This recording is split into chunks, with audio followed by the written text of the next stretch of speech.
大平層嘅價錢就可以買到一間華發嘅一個別墅喎。今日嚟分享呢一間呢，就係三鄉華發觀山水2期呢個山頂嘅別墅。咁可以睇到啦，我哋呢個別墅呢，佢係非常之好嘅。咁第一啦，佢可以直通我哋一個地下車庫；第二可以見到啦，我哋呢個路面呢係非常之寬嘅哦，停車嘅話都係非常之方便。咁呢間別墅佢嘅建築面積呢係184方，咁上下一共有3層嘅。跟住我個鏡頭一齊入嚟睇下。嚟到呢就係我哋呢個花園嘅位置，大概花園唔係好大，有20個平方土，後期你可以種翻你中意嘅一個花花草草。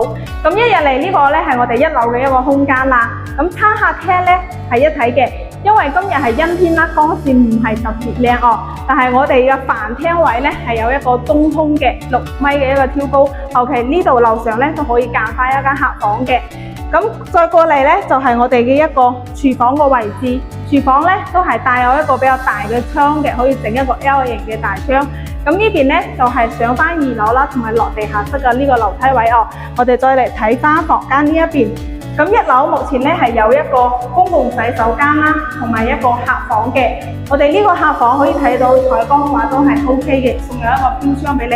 咁呢間客房大概呢就有10個平方度。1樓嘅空間我哋體驗啦，我哋到咗負一層呢個位置啦。咁我哋嘅負一層可以睇到啦，佢都擁有一個3面嘅採光嘅，而且我哋嘅層高呢係比較高嘅，4.7米嘅一個層高。咁有啲人裝修之後呢係整咗2層嘅，或者你整翻一個隔層都冇問題。呢邊呢就係我哋一個上落嘅樓梯位啦。你睇呢邊有一個採光嘅位置，同埋呢度呢就有2個採光嘅位置嘅。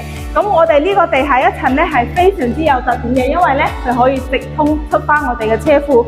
到時喺呢個位呢開翻一個門呢就可以出到地下車庫啦，真係非常之方便。咁我哋繼續上樓上參觀下啦。上到咗2樓個空間，可以見到呢個中空個位置呢，就係啱先飯廳所講贈送嘅，可以作為一個書房啦，或者一個茶室，而且係單邊位置哦。咁呢個呢，就係比較大間一個客房啦，可以作為一個主人房嘅。咁大概呢都有成15個平方，七字形一個飄窗都係送俾你嘅。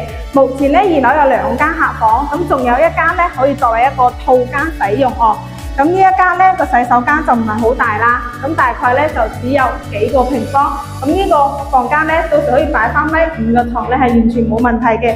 仲有呢個飄窗呢啲都係送俾你嘅。咁2樓個空間睇完啦，我哋落去同大家做個總結。呢間別墅建築面積184方，而且呢係比較稀缺嘅一個單邊位置。